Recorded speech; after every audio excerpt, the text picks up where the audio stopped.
Química é uma ciência teórico-experimental que centra seus estudos na matéria e nas transformações. Juntamente com a física, a matemática e as engenharias, é considerada uma ciência exata.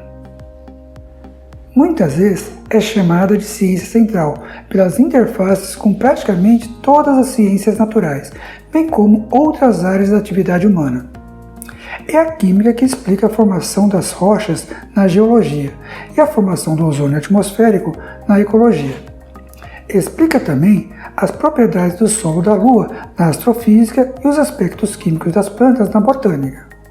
Na farmacologia, explica como os medicamentos funcionam e na biologia molecular desenvolve reagentes específicos para exame de DNA. Nas engenharias, tem interface com todas elas, da mecânica à engenharia de alimentos, desenvolvendo ligas metálicas, embalagens biodegradáveis, entre outras coisas. Como se vê, a química permeia diferentes áreas do conhecimento, o que a torna fundamental no avanço das ciências como um todo. Pode-se dizer que a química está presente em todos os lugares e coisas, bem como no solo, na água, no ar, nos plásticos, nos medicamentos, nos alimentos, bem como nos smartphones, que virou um item indispensável para o homem contemporâneo. Ou seja, ela está em todas as coisas que podemos ver, sentir, cheirar, saborear e até mesmo ouvir. O pensamento científico surgiu na Grécia Antiga aproximadamente no século VI a.C., na busca de achar respostas aos questionamentos humanos. A química, como denominada atualmente, começa a ser explorada somente no século XVII d.C., com os trabalhos dos franceses Euler e Lavoisier, relacionados à composição das coisas que nos cercam, bem como às transformações. Como todas as ciências naturais, a química começa da observação direta da natureza, neste caso, a matéria. Ela trabalha em dois níveis de observação.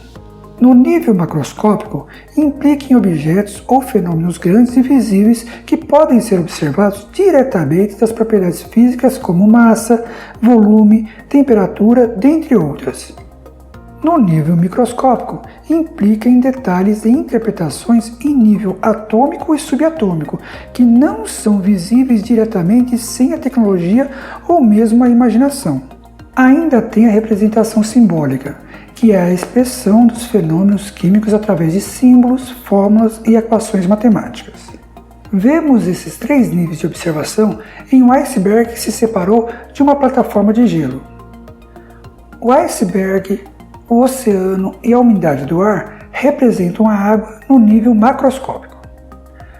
Nos níveis microscópicos, tem-se as moléculas de água que no estado gasoso estão distantes e desorganizadas. No estado sólido, ou seja, no gelo, estão próximas e organizadas, e no líquido estão próximas, porém ainda sem uma ordem definida. A fórmula H2O, indicados com as letras GLS entre parênteses, designa respectivamente a água nos seus três estados, gasoso, líquido e sólido, e indica a representação simbólica. Assim, podemos ver a química a partir de vários pontos de vista, do microscópico para o macroscópico ou do teórico ao eminentemente experimental. Por isso, não é raro encontrar definições diferentes do que vem a ser a química, fruto de pontos de vista diferentes, porém todas válidas e ainda irremediavelmente incompletas. Mas se é preciso escrever uma definição de química em uma única frase curta, pode-se dizer que química é a ciência que busca entender a composição da matéria, suas transformações, os mecanismos e as energias envolvidas em seus processos. Outro aspecto importante que deve ser inserido nesta apresentação é a classificação entre química básica e química aplicada. A ideia de que a investigação em química básica, pura ou fundamental, é distinta da química aplicada, aquela com aplicações diretas para a sociedade e a indústria, é totalmente falsa. Mas existem diferenças entre elas, apesar das duas andarem juntas e se complementarem. A química básica é a busca do conhecimento químico sem a preocupação de uma aplicação prática imediata. Por outro lado, A química aplicada é direcionada para um objetivo prático ou aplicação direta dos conhecimentos. Assim, a tecnologia não é controlada pela ciência básica ou aplicada, e sim utilizada pelas duas para facilitar a resolução de problemas práticos do cotidiano. Existem vários exemplos em que o conhecimento básico se transformou em algo aplicado. Temos, por exemplo, a aplicação na indústria do vinho dos conhecimentos científicos desenvolvidos pelo químico francês Louis Pasteur sobre o papel dos micro-organismos vivos na fermentação. Ou os conhecimentos teóricos desenvolvidos pelo físico alemão Albert Einstein sobre a emissão estimulada, que contribuiu anos mais tarde para o desenvolvimento do laser, que hoje são utilizados largamente na medicina, na metalurgia, na metrologia e em centenas de outros exemplos.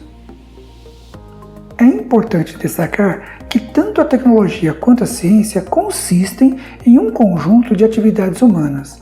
As decisões e prioridades do desenvolvimento tecnológico são orientadas pelas necessidades de homens e mulheres. O conhecimento científico pode ser usado em aplicações tecnológicas boas ou ruins, dependendo das pessoas ou governos que orientam tais decisões.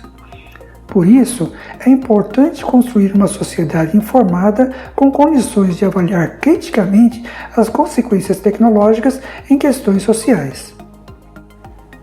Eu fico por aqui e bons estudos!